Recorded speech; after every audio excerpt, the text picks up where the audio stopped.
নমস্কার, আমি সাধু বাবা। এর আগের দিন ধ্যান নিয়ে বলেছিলাম। আজকে এই জপ কথাটা একটু তুলে ধরছি, আপনারা একটু মনোযোগ দিয়ে শুনবেন। আশা করি ভালো আছেন, ভালো থাকুন, ভালো থাকবেন। জপ করতে হবে, তবে একটা কথা তার আগে মনে করতে হবে। সেটা হচ্ছে,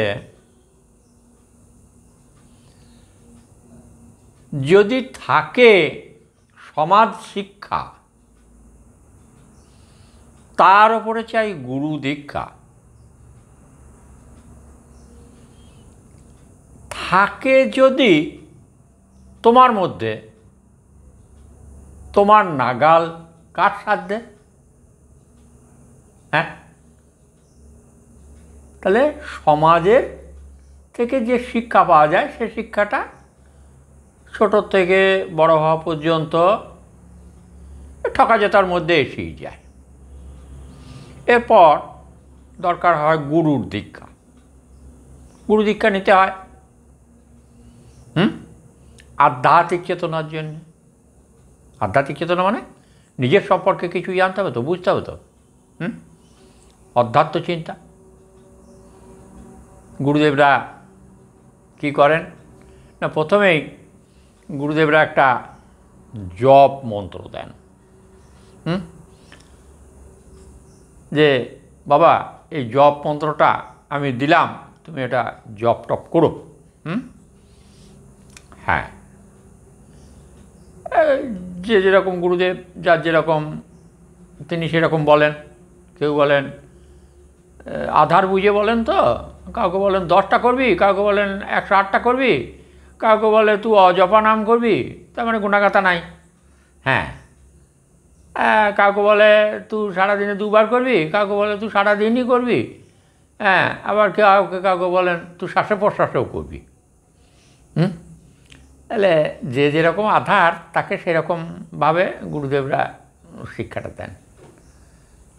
তা আমিও ঠিক সেই রকমই বলি, যে যেমন তাকে তেমন। তা এখন এই চ্যানেলে তার নানা রকম করে বলা যাবে না, তা আমি একরকম করে বলছি। জবটা অবশ্যই করতে হবে। এই জব জিনিসটা কীরকম জানেন, একটা কথা মাথায় এলো। আমার ঠাকুমা ছিলেন, তো ছোটোবেলায় তখন তো রেডিও, টিভি এইসব তো কিছু ছিল না। তো ঠাকুমায়ের ওই মুখের গল্পটা সন্ধেবেলায় শুনতে পাবো বা শুনবো, এইরকম একটা চিন্তাভাবনা আমাদের ভাই বোনদের মধ্যে সব ছিল। অনেকগুলো ভাই বোন, যেতে তো করতে তো মিলিয়ে। তো আমরা সন্ধেবেলায় ঠাকুমাকে একটা বড়ো করে জায়গা পেতে যেতাম, আর ঠাকুমা সন্ধেবেলায় বসে, ও ঠাকুমা একটা গল্প বলো না, ও ঠাকুমা গল্প বলো, ও ঠাকুমা গল্প বলো, এরকম করে জ্বালাতন করতাম। ঠাকুমা ওই সন্ধেবেলায় বসে বসে গল্প বলতেন। আবার আমরা ওই স্কুল টিস্কুল যেতে চাইতাম না, আর করতাম না, তো সেগুলো আবার ঠাকুমা বলতেন। তা আমি বলছি একদিন, ঠাকুমা এই স্কুল যেতে ভয় লাগে। কে না কিসের ভয় জানো ঠাকুমা? ওই আমাদের স্কুলটা তখন ওই গ্রাম থেকে 8-10 কিলোমিটার দূরে যেতে হতো। তা মাঝপথে একটা ঝোপ জঙ্গলের মতন ছিল, শেওড়া গাছও দু একটা ছিল, ও সেই তার পাশ দিয়েই সরু আল রাস্তার ওপর দিয়ে যেতে হতো। তো ওইখানটা ভয় লাগে।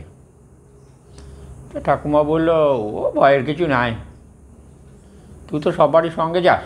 তো বলছে, না, আমি তো সব দিন সবারই সঙ্গে পাই না, কোনো দিন একা পড়ে যাই, যেন খুব ভয় লাগে, পেরোতে পারি না।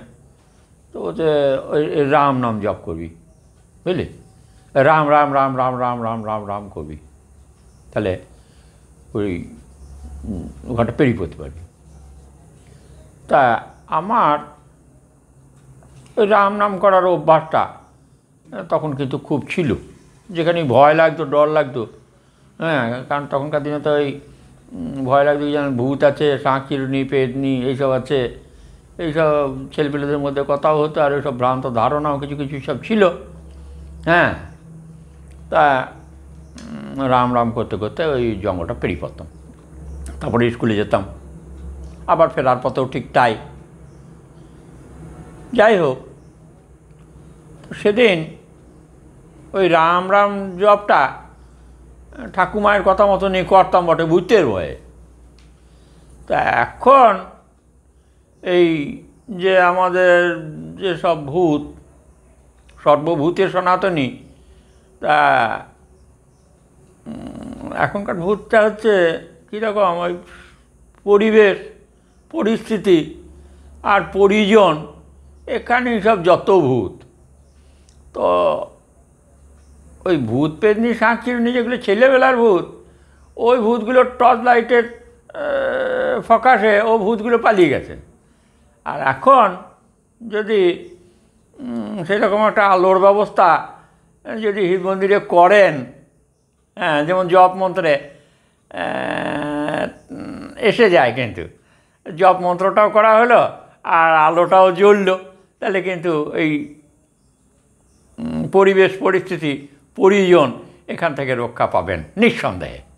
হ্যাঁ, এটা কিন্তু একটু বুঝে নেবেন জ্ঞানের গভীরে, আর জ্ঞানের আলোটা একটু জ্বালার চেষ্টা করুন এবং গুরুদেবের কথা মতন জপ মন্ত্র জপ করুন।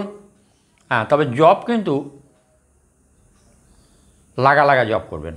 যে গুরুদেবই যে জপই দেখ না কেন, কাটা কাটা জপ ভালো নয়। যেমন ধরুন, আপনি যদি রাম রামই বলেন, তাহলে রাম, তারপর আবার খানিক্ষণ থেমে গেলেন, নিয়ে আবার রাম, আবার থামলেন, আবার রাম, না এরকম নয়, রাম রাম রাম রাম রাম রাম রাম রাম রাম রাম রাম রাম। হ্যাঁ, শ্বাস নেওয়ার সময়তেও হবে কীরকম হবে, রাম রাম রাম রাম রাম রাম। শ্বাসটা নেবেন যখন তখনও হবে, শ্বাসটা ছাড়বেন তখনও হবে। এবার গুরুদেব যা যেরকম গুরুদেব দিয়েছেন তিনি সেটাই করবেন। হ্যাঁ, এবার এই জপ মন্ত্রে সঙ্গে সঙ্গেই দেখবেন আপনার মধ্যে একটা শুদ্ধতার ভাব জাগবে। যেমন প্রথম প্রথম জপ করবেন, তারপর মনে হবে চানটা করি, চানটা করলেই মনে হয় মাথাটা ছাড়াই, একটু ভালো করে তিলক ফোঁটা করি, বসি। তারপরে কদিন করার পরে মনে হবে এই গুরু বাবা তো মালা তিলক করেন, তা আমি একটু করি নাকি। হ্যাঁ, এরকম সাত পাত ভাবতে ভাবতে আবার ওগুলো এসে যায়। আমি এরকম অনেককে দেখি যে তারা শুধু জপ মন্ত্রী আছে অথচ মালা তিলক করেছেন। তা আপনারাও যার যেরকম গুরুদেব, যার যেরকম যে সমস্ত গুরুদেবদের যেরকম নির্দেশ আছে তিনি সেরকমই করবেন। তবে একটা কথা মাথায় রাখবেন যে আমরা তো মানুষ, তো মনুষ্যত্ববোধটা কিন্তু ওই সমাজ শিক্ষা এবং গুরু দীক্ষার পরেই কিন্তু ধীরে ধীরে জাগতে থাকবে। আগে তো মানুষ হতে হবে, তাই না? আমি মানুষই হলাম না, অর্থাৎ মানুষ তো হাত পা থাকলেই তার মানুষ হয় না, মনুষ্যত্ববোধের মানুষ। আর এই মানুষ কথাটার একটু চিন্তা করার আছে। মান যদি কিছু আছে, মান, তাহলে সর্বোপরি মান কার? ব্রহ্মের। আর হুঁশ মানে চৈতন্য, তাহলে যার ব্রহ্ম চৈতন্য আছে তিনি কিন্তু মানুষ। বোঝা গেল? যদি এটা না হয় তাহলে আমরা এই মনুষ্যত্ব বোধ যদি আমাদের না থাকে, তাহলে আমরা কিসের মানুষ? খালি ব্যক্তিগত স্বার্থ, আখের গোছানোর লোভ তো ভালো নয়। আমার দেশ যদি না থাকে তাহলে আমি কোথায় থাকবো? পৃথিবীটা যদি না থাকে তাহলে আমি কোথায় বাস করব? হ্যাঁ, মহাশক্তির প্রভাবে পৃথিবীটা যদি লয় হয়ে যায়, তাহলে যার পৃথিবী, যার আলো, যার বাতাস, যার জল, হ্যাঁ, যার আকাশ, তাকে যদি আমি একটু স্মরণ মনন না করি, তাহলে বোধহয় আমার থেকে খারাপ বোধহয় আর কেউ নেই, তাই না? তাই আমরা সেই মহাশক্তির কে একবার স্মরণ করে যদি আমরা দিন শুরু করি তাহলে দিনটা ভালো যাবে। আর সেই মহাশক্তির অংশবিশেষ শক্তি গুরু, তাকে যদি আমরা স্মরণ মনন না করি তাহলে কি করে হবে? সকালবেলা উঠে গুরু স্মরণ করা, ইষ্টবৃত্তি করা, এগুলো তো প্রথম কাজ। তার উপরে ভক্তি, তার উপরে বিশ্বাস, তার উপরে ভালোবাসা জন্মানো একান্ত প্রয়োজন। আর হ্যাঁ, গুরুর দোষ ধরবেন না, কারণ আপনি যদি দোষ ধরেন তাহলে আপনিই কিন্তু দোষী।